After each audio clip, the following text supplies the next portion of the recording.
back to Time to Thrive. We have a special guest. His name is Jasper Williams. Um, he's not just a voice, but a vessel, and he's a brother in the spirit who's walking out the call to wholeness and emotional regulation as well. Spiritual identity and dismantling toxic masculinity in the light of truth. If you've been looking for a sign, this is it. Um, Jasper, can you tell us a little bit about yourself for our listeners who are not familiar with who you are?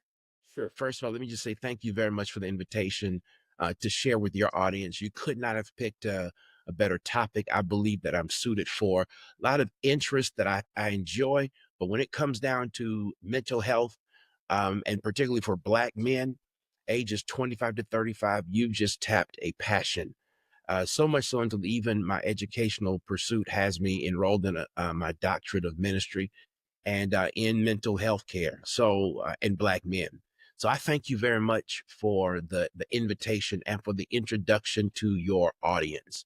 A little bit about me: born and raised in Atlanta, University of Georgia grad. People say, "Why didn't you go to Morehouse? You have a brother and a dad did." I didn't feel like I wanted to go to Morehouse, so I went to UGA, and then went out to Dallas for my doctorate of ministry. Excuse me, for my master's of theology. Came back home. I've been in senior leadership now for 29 years or so. Um, Partly my first 10 years were pastoring with my father. So the number two man, mega church, two locations. God spoke and said, "Your assignment is up." Then he hung up the phone on me. And so that's part of the thing about God. The journey, people say enjoy the journey, not the destination.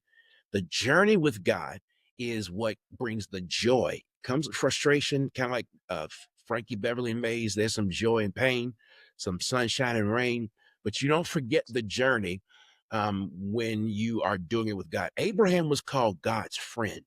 It's because Mhm. Abraham walked with God. And so after about 27 years of struggling with mental health, um, we transitioned out of the traditional pastorate. And just last year, in June, no, March of 2024. And I was retired for about 6 weeks. Uh, Dr. Jamal Harrison Bryant found out what was going on and invited me on, and now I get to share with you. Thank you so much for that. And I believe this conversation is important because around me, I care a lot. I have a lot. I'm raising a black son. I'm married. I have a brother. Our father grew up we grew up with our father who was incarcerated. He had schizophrenia and he was using heavy drugs. Um my husband, he um was incarcerated too at a time, and it all affected them, like emotionally and mentally. And we are believers. We are believers.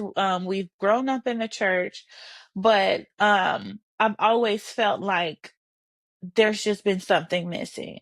So we've been researching, we've been looking for vessels to bridge the gap between mental health and spirituality. And when we talk about the black man, I feel like it's different. It's different because I'm not in his shoes and he's not in my shoes. you know? So can you tell us about your journey with mental health from a man's perspective? Yeah, you've already knocked on so many areas of interest. When you say that you're looking for some help on both sides, I understand that. I understand so I at one point was doing this on Mondays, a mental health Monday, and so there's some episodes that are there where I'm sharing some things in my life this summer. I'm about to amp it up for this being May of 2025. Every day I'm trying to put a piece out on mental health. But interestingly, at the end of the semester, one of my final papers is on. I've titled it "The Intersection of Mental Health and Spirituality." Because there is that dynamic that oftentimes we don't get. I'll come back to that in a moment. But even to speak to your father, Two areas I hear: the schizophrenia, and then the drug use and the incarceration. I think that if black men start getting, no, I know if men in general, black men start getting some, if they start, if they can get some awareness and some help, and help doesn't always look like a therapist or Mhm. psychiatrist, though I have both. And I am unashamed about my psychiatrist. And I got two therapists, um, Mhm. one including marriage therapy. See, here's the thing. We've had so much as black men placed on our shoulder that Mhm. when it comes down to integrating into life and trying to be productive, we're stopped based on how the system is set up. And I agree with that. But based on how long we've had to just choke it and swallow it. I mean, if you go back and you look at slavery, I mean, how does a Mhm. man stand there and watch his family being torn away? Schizophrenia Mhm. happens because there's a dividing in the brain that keeps us from imploding. It is trauma based. Whenever there are drastic things that happen, the brain kicks in and it preserves the rest of itself. But that has to be addressed. Mhm. So some people can get help, like your father, others maybe that are in your family, by saying, "Hey, look, I'm struggling about this." The drugs are what's there to numb the pain. Some Mhm. people's drugs are hard drugs, or they numb it with hard drugs, other things that can happen, but they don't want to end up where they are. But because of their mental state and not knowing where to turn, that's where they go when prayer doesn't work. Mhm. Quotes for those who are not seeing me, because we know that prayer does work, but sometimes you need to pray and get up and go to work on yourself. Yes, faith without works is dead. Indeed. Yes, that's so good. I love what you said because I was talking to a lady yesterday and she said, faith without works is dead. And I know for me as a woman, I do my inner work. I too have a therapist. But um when I look around at the men, um, just from my experience, um, in the younger community, I would say the younger community, sometimes I feel it's an ego thing. They want to thug it out. I ain't going to talk to no therapist. I'm not going to do this. I don't need to talk to nobody. I got this because I feel like a lot of men, they find their identity in doing. And so they think, uh, being a father, going to work, or, even gang or selling drugs and stuff like that. Um, that's what I'm seeing they're finding their identity in, and they're not taking the time to rest because they think resting is some type of feminine thing. And I'm speaking from my own experience, not all black men, just the black men that I've come across to. How can we help the younger generation of men who don't have any um terminology or any tools on uh emotional regulation and therapy, and taking the time to rest and taking the time to recover? How can we help them? um how can we help them? Yeah, so that is what my doctorate is on, what my dissertation will be on, and that is mental health comorbidities in Black men ages 25 to 35. So you're really talking my language. The end goal is to bridge the gap with the church and the block, if you understand what I'm saying. So I'm Hmm. talking to the guy who maybe grew up and his neighborhood name was Black. If you want if you want the weed, go to Black. If you want the powder, Black tell you who, that guy. But he's raised in a good home. His parents work. Um, maybe his mom and dad have been divorced, but the parent that remained big on education, pushing him, but black, got the street life. But he goes to college. He goes to an HBCU. And when he gets there, he goes from being black to Ray because his birth name was Raymond Jones Jr. So people call me Ray. The folk that from the block still call him black. Then he gets a job and he's being referenced to as Raymond Jones the third, his full name. He has categorized himself. There's a picture with each of those that are there. That's the guy that I want to talk to. That's who I feel like I'm called to, because along the way there's pain, pain, pain, pain, pain. Yes. And pain is what causes us to deregulate. Pain causes stress. Stress taps into what is already there epigenetically. And when the epigenetics kick along in with our family history, our family bloodline, you've got this mess. So how do we reach them? I think the most powerful thing to do is to take the church and equip the church to be a receptacle for guys to, on purpose or deliberately, funnel through into. Can you think about every person at church knows somebody, if not in their family, that they are familiar with, maybe the village, or maybe they know a couple of people on both sides, and they just said, "Hey, look, I got a program that you might be interested in." They came in, they heard whatever was recorded, whether it was me or someone else that talked their talk, and look for follow up. There's somebody that's in leadership. They'll help you. Because we want to see you win. It doesn't have Mhm. to be in the church. It could be anywhere. It can be with a link. But if the church is funding, fueling the opportunity, then now we're really touching those, because you can't tell me that in the South, black people have not had the black church expression. It's just in us. And so Right. we might be turned off sometimes by a local church or the church, which I think is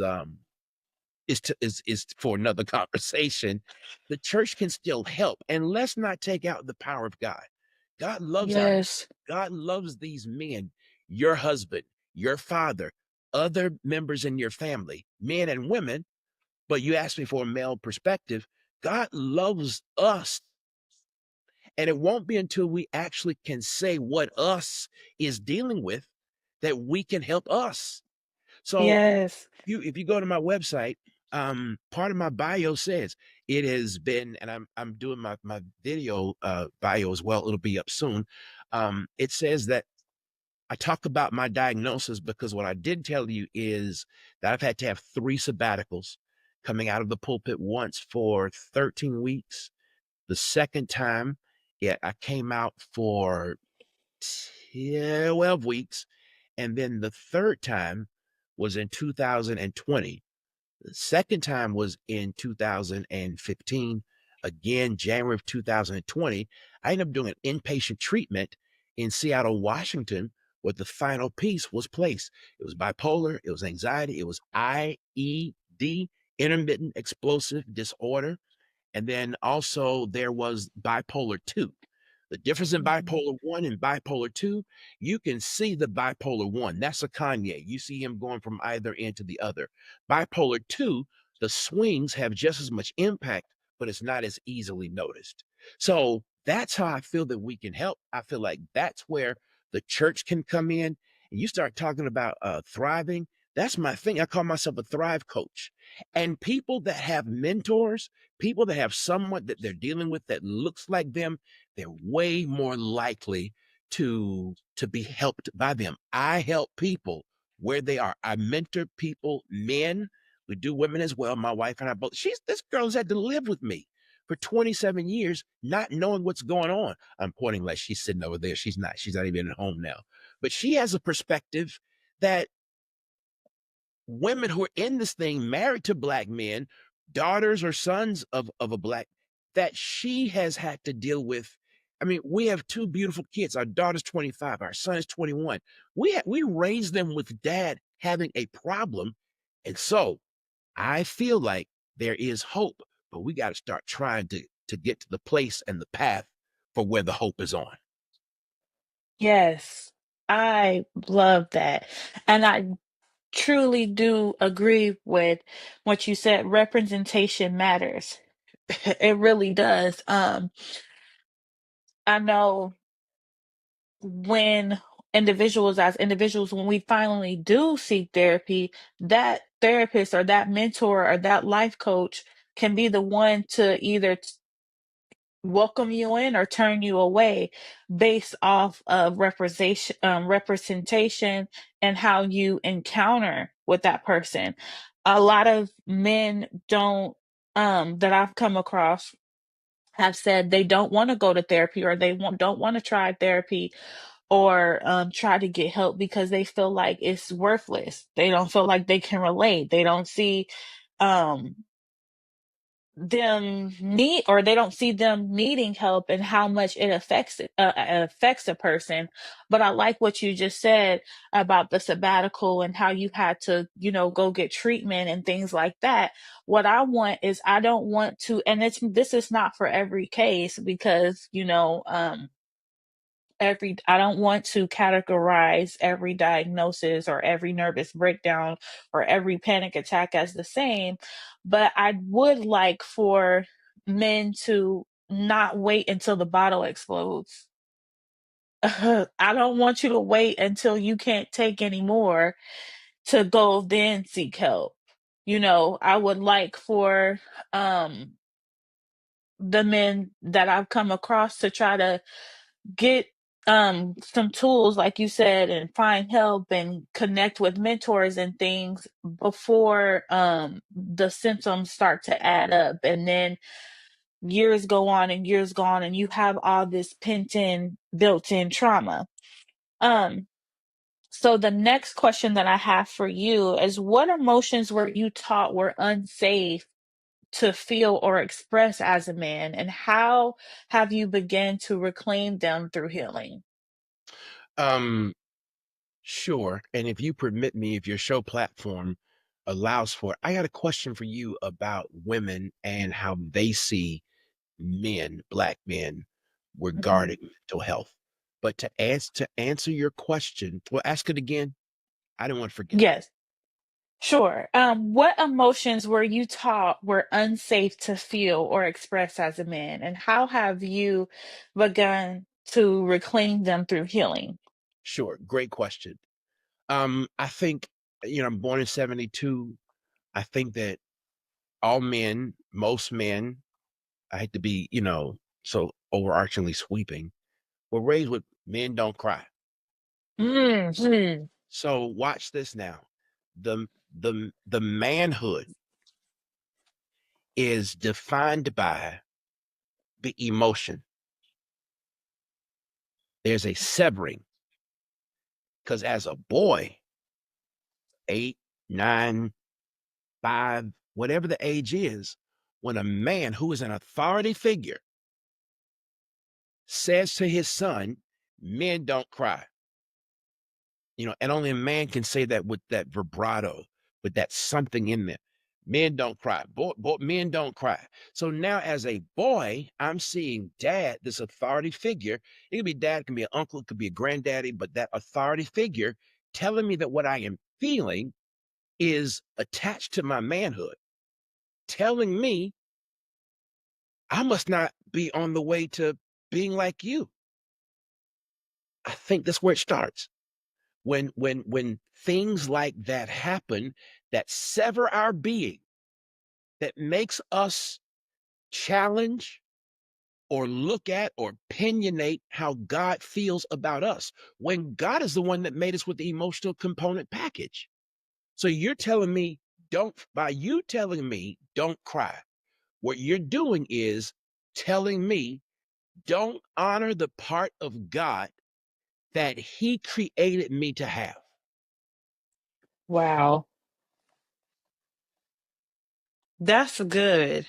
And I've never thought about it that way, just being transparent.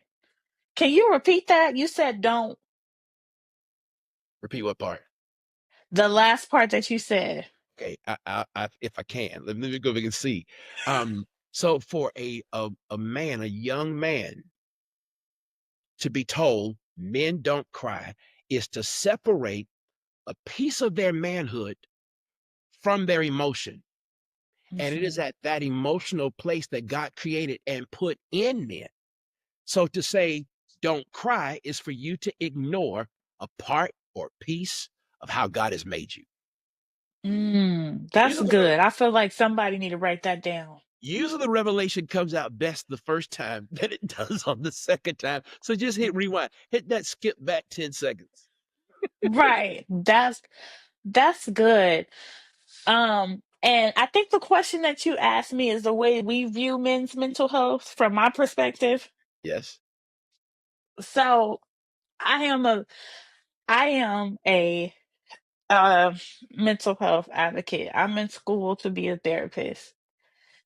So when I think about mental health, I try not to put other people in a box from the way I view it because I'm more of an emotional person. So I express through crying, I express through journaling, I express through worship. I like to communicate. When I think about a man dealing with mental health, I see a cry for help. When I see frustration and I see so much anger on how you getting treated at your job. Um, I see a lot of men drinking. I see a lot of men smoking. I see a lot of men playing the game to avoid the emotions on how they're dealing with. And to me, it looks like a cry for help because it looks like um they're filling that void. We all have our vices. We're human. But for the men that I see, I feel like they don't have the tools. So I see it for help. That's how I view it. But I'm at the point to where I want to be a helpmate. I don't want it to be like, well, you need to do this and you need to do this. You need to go to therapy. You need to get right with God. You need to do this. You need to do this because I see how they're trying. You know what I'm saying? And I think about I don't want to be a parental figure, you know, because I have a 3-year-old son. And I'm teaching him how to navigate his emotions at this age because I've seen what it can do. I think they like to bottle it in. They like to bottle it in, and I don't know if it's because they don't feel comfortable. How can I be that comfortable, safe place for this black man? How can we as women be a safe place for these black men to thrive? So you've brought up a mouthful. That's what I was sitting over here jotting down. I heard somebody say that their job as a father, they were saying that their job as a father was to keep their sons out of prison and their daughters off a pole. Mm, If that's your only effort and your only goal, that is pretty much underselling what it means to raise a child. Because if I had been in touch with my feelings sooner. So here's another component. Let me make sure this will lead. Yes, I think this will.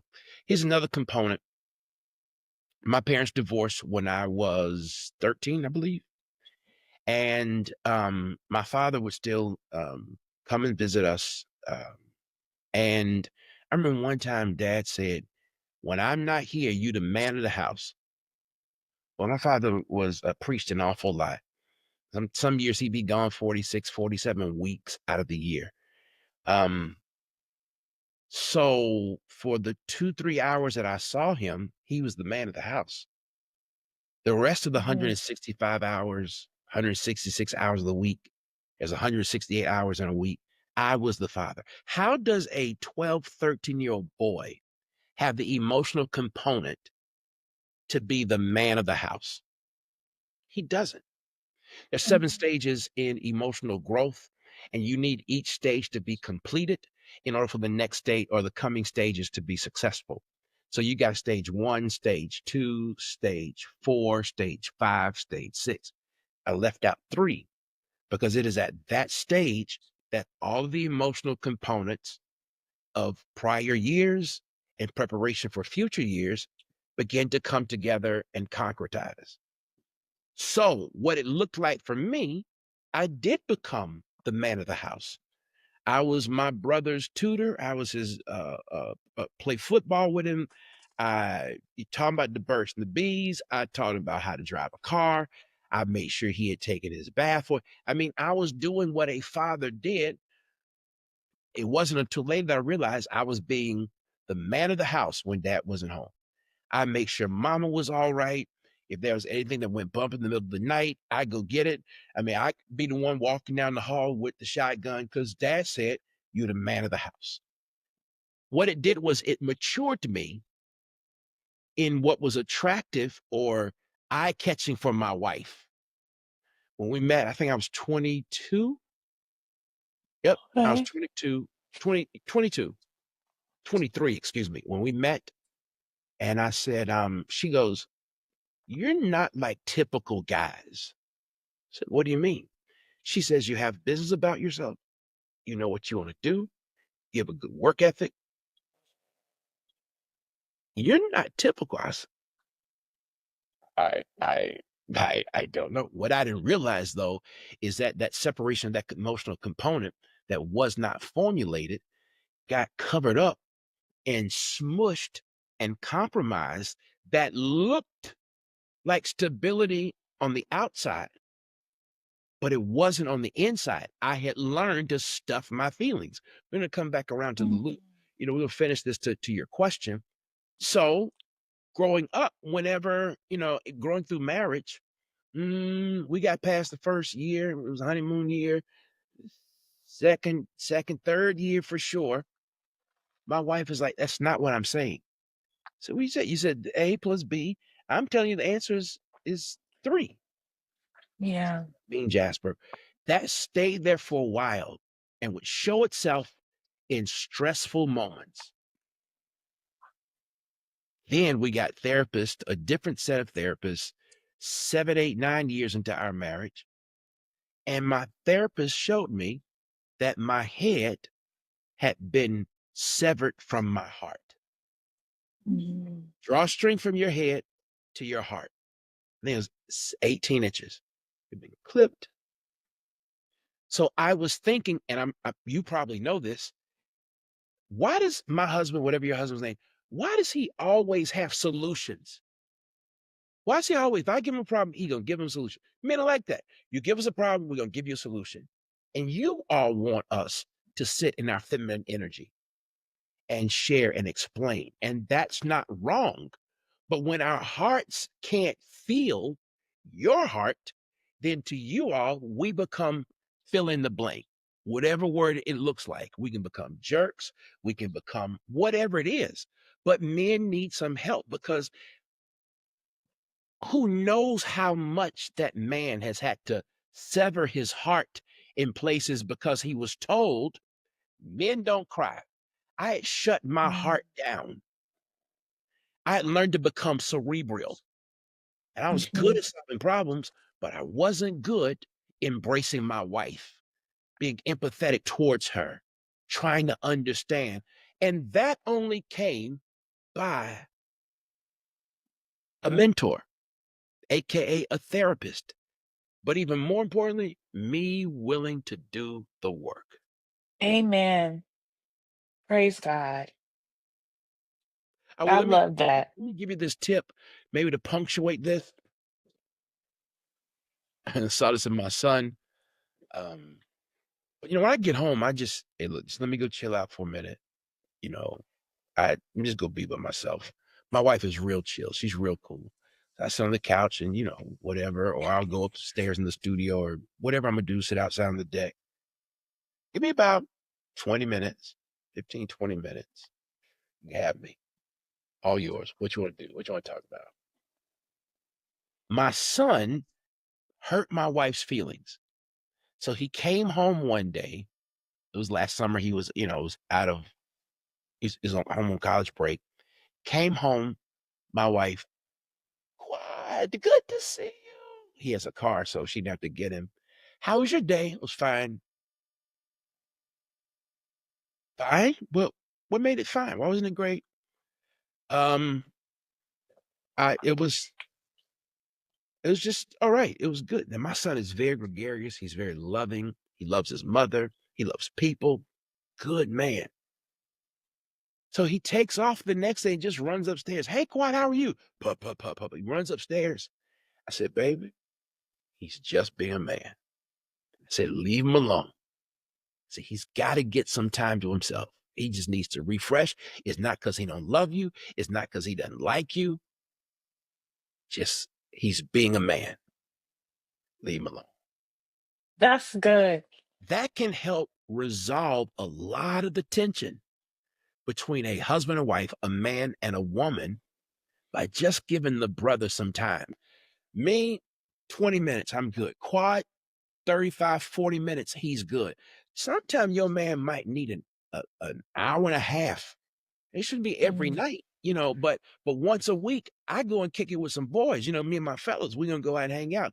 I look forward to that on that night of the week. But every day, I'm gonna need some time just to relax. Don't give me the problems. Okay, I know we got to do that. We'll talk about that later, but just give me some time. Now, one more thing that you said. I'm sorry, I didn't hijack your show. Uh, one other thing it is that you said that when we don't cry, you feel like it is a cry for help. You're exactly right. mm, You're exactly right. This is an all inclusive statement. But when a man cannot express his emotions, when a man has his emotional component has been shut down, that is the big ugly cry mhm. because God has made us to feel that. And when we can't feel it, the pain is so loud. Nothing we try works unless we're That's hanging with people who are in as much pain as we are. Misery loves company. So then we start fueling the behavior. I'm talking about as a man that needs a cry for a man that doesn't cry is a cry for a man. We start fueling, "Hey, you like strip clubs? I found a new one over here. You know, here's a strand of weed." I think I said it right. I don't smoke weed, but I've heard that they have plants. You get the good stuff, you get that gas, and you get that pressure. That's Atlanta. so, so my point is when you find somebody that has you're saying vices, it's toxic. And you come back yeah. home really worse than you did before you left because you're an expression of freedom. Your pain subsided. Now the buzz is gone from whatever it is that y'all were pumping up pain medicine with, whatever your choice was. The buzz is gone. Now I'm looking at you again and I wake up and do this again. Yeah. And I see that a lot in my father because he had schizophrenia. He was trying to self-medicate and he was self-medicating on the wrong drugs which led him to a decision where he's in prison for life. He went to prison when I was in seventh grade and I have not seen him since. Um, so So I sad. just really want our community as women, we love our men. We want to see our men rise, and we don't want to. We don't want to be controlling or nagging or the curling wife, as they would say, the biblical term. We want to be the helpmate. I know I do. I want to be the helpmate, and I want to learn how to be more encouraging. And you nailed it right on the head. So thank you for that. Um, how um did you regulate your emotions now in a way that happens to both honor your humanity and your divinity. Yeah, so I mentioned a story earlier about my head and my heart being disconnected. You can't do inner healing or do the work, as I guess you could say, as a synonym, a synonymous phrase, without touching the full you. Mm, I mean, when I say that is, I can't just do, I don't know, pick it. I cannot rehab from drug addiction until I figure out what was fueling the drug addiction. And there was a feeling of what was fueling me to make the decision to do drugs. You can't do it. So when it comes down to emotions, and we first honor the fact that God has made us as emotional beings, that it is part of his design. Jesus wept. Men are designed to have emotions. So if that is the given, then how can I unpack what I'm not feeling? How can I get back in touch with what Yeah. God's design for me was?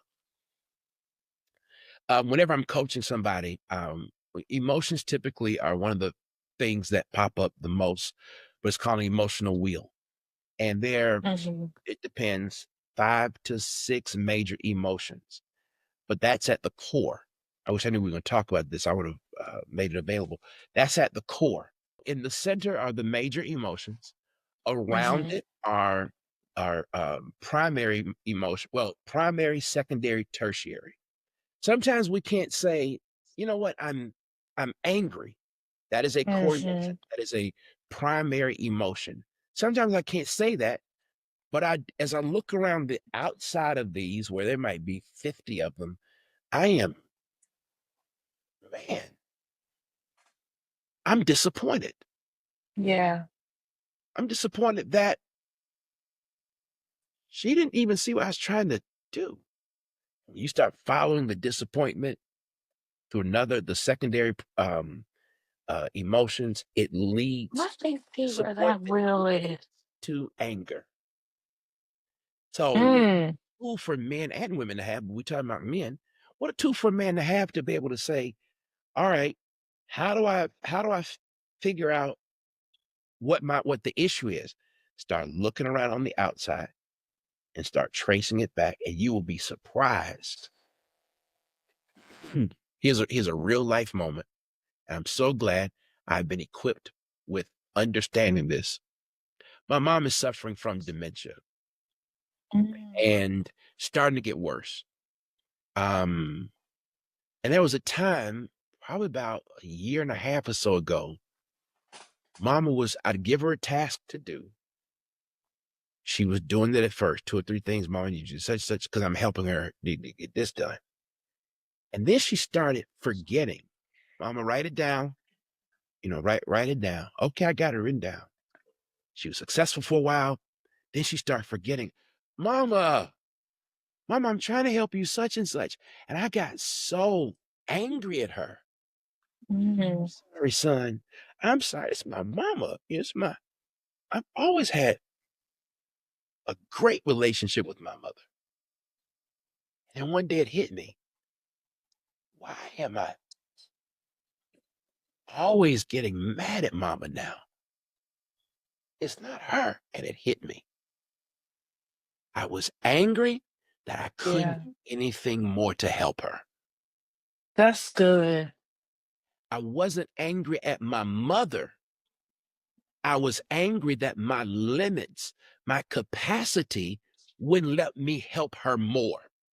Hmm. So from that, I got reset and my heart got engaged even more in my assisting my mother since then, before then. But now I can go, that ain't her. I get emotional thinking That about it. awareness. Like that's mom, and I'm helpless. I got her in a good place that she can live. Great building, super nice. Staff is nice.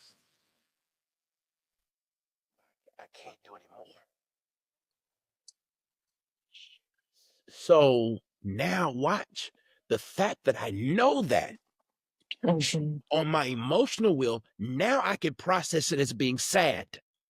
Mhm. But before I was able to process and understood what was going on, I was angry. Two emotions, same situation, but how there is the process of it is what is so very important. That's where the pay dirt is. When you can begin to learn how to process that one tool. If somebody Googled emotional wheel, you start giving a little time with that, it helps. It really helps with your self awareness. That's good. And I like to use the emotional wheel too, because I've found, like you said, there's layers to everything. It's almost like reminds me of an onion. You start peeling back, then you start peeling back, and then you kind of get to the root. Um, I I really like that. And how do you balance being a protector, a provider, um, and a mentor of your life without being consumed by pressure or ego? Oh, by being consumed by pressure or what? Ego.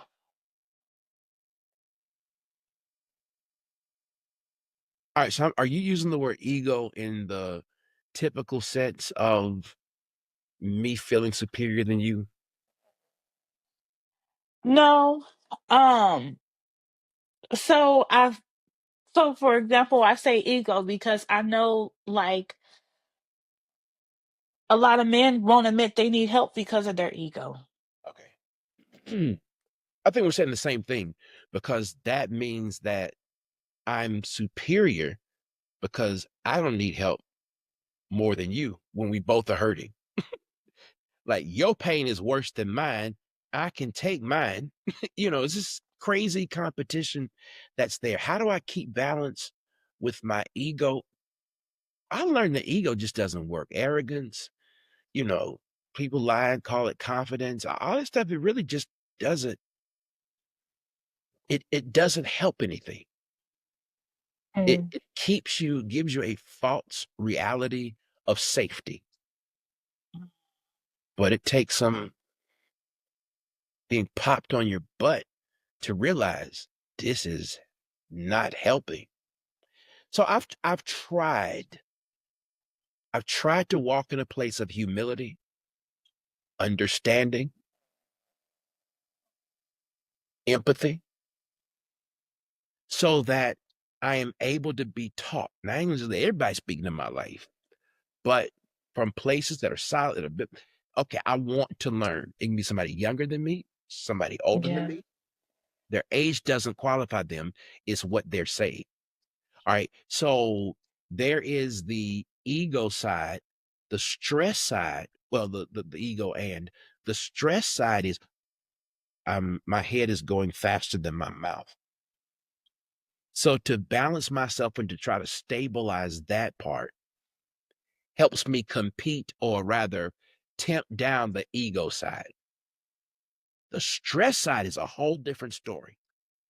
One of my final papers is the theology of pastoral ministry and leadership. And one of those components is the author begins to talk about the importance of a pastor and his emotional mental health being regulated. I was very, very upfront to say, I struggle here. I mean, think about it. I went from an established church that pre COVID doing very well, plenty of money in the coffers. We make it through COVID. And now suddenly we come back from COVID. People don't come back. There's a swack at your ego. Then you start being comforted because you're learning that this is happening all over. So even your Yeah. buddies and people ministries that you know at a distance, people aren't coming back as much as they were. Online audience is growing. So I'm going from a place of stability to not being able to afford the lease after being there for 8 years, 2 consecutive 4-year lease terms. I can't afford the lease. To make an arrangement in Atlanta, downtown Atlanta, we found a business. They were there on the weekdays. We were there on Sundays, paying whatever the amount was, doesn't really matter, to owning a building that we ended up having to put a $160,000 so dollars because the building was built in 57 and they hadn't changed the paint till 57. All of this stress, getting kids ready for college, getting kids ready for their master, Mhm. being for all of this stuff, being tapped ourselves, stress, pressure, stress, pressure, stress. But it was because of what I learned in 2020 was I able to keep my footing. That 30 days, I pray and take prescriptions. That 30 days that I was away, I really leaned in and and I got some principles and I kept my therapist. I could have Yes. gone left during that time, Mm. but recognizing that you're under stress and saying, look, this is pretty heavy. There's a great start and a great power right there. And so for stress, back to what I said now, I just got to realize, all right, if I don't take time for myself, I won't. Nobody else is responsible. So we got home a little late last night, 11:15, 11:30, whatever. My wife says, I'm going to take my shower. That's okay. I'm going outside on the deck. She looks at me. So I'm not a good handyman. I just try. So I want to on our gazebo. Um, there's a mosquito net around it, and then there's a Mhm. second layer that in the wintertime you can stay warm. And because we raised it up 21 inches, it's 21 inches short. So I had someone cut the bottom parameters. I'm getting somewhere with this. So it would make up the difference. So the material would sag. In the summer, I can sit out there and I don't get worried bothered by mosquitoes. In the winter, I can close it up, got my heat. She looks at me. I said, yeah, I'm going. She goes, okay. I have to be tactile. When I get worked up, I have to do something with my hands. For Yeah. me, my therapist helped me see that I go to Starbucks and I'll get a slice of their banana nut loaf, and I don't eat it. I sift my way around and I find the walnuts that are there in it. That's what I like. It's the sifting, it's the finding, looking for some kind of texture. I've learned if I go do something with my hands. I was going outside to go do something with my hands. I'm saying that to say when you learn yourself, then you can start learning what the stress wants and what it doesn't need. For a Yeah, while, that's good. my stress relief was eating. I love sweets. So you start to eat your emotions. We've heard that phrase. But there are ways Yeah. for you not to have to stay where you are, to get some relief when you need it, but you have to be self-aware enough to know. And I give credit. Well, first I give praise to God and credit to two amazing therapists, uh, Stephen and Aaron. Amen. I love that. And as we start to wrap up, I do have just one question. What would you speak into the men listening, especially the one who's on edge, tired, and unsure if healing is possible for him? Well, if you're ready to do the work, I'll help you. I will help you. If you go to my website, it's there, jasperwilliams3.com. There's a place where we can schedule 15 minutes or so, sit aside. I hear where you are. I determine if I feel like I can help you. I am not a licensed therapist. I am a coach that's got Okay. 27 years of trying to figure out this thing called life, from moving from surviving to thriving. Sit down 15 minutes. If I'm not your cup of tea, we can stop at 8 minutes if you want into the 15 minutes. But you want a black man that loves God, that has matriculated through manhood, understanding those silent cries and pains. Maybe I'm the one. You will need Amen. some help, whether it's me or somebody else or a lockdown unit, if not death. Bruh, you cannot make, where's the camera? Bruh, you cannot make it by yourself. You can't do it. Stop. Amen. Get yourself some help. Not just a book talking about I'm spiritual. No, you need something built on truth and something or somebody, probably more somebody, that's going to hold you accountable to what you said you were going to do, to what you said you needed help for, Mhm. what you said. Balls in your court.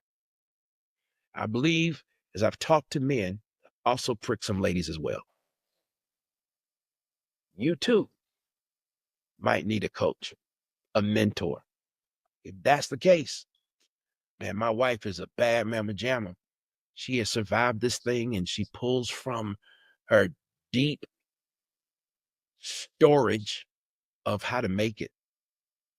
And she's the one that understands me the most. Amen. Might be able to help too. And of course, we do therapy together. We coach together when needed. That's beautiful. Well, this conversation has truly been healing. If you're a man listening right now, I would like you to know that you are seen. You are not weak because you feel, and you are not broken because you cry.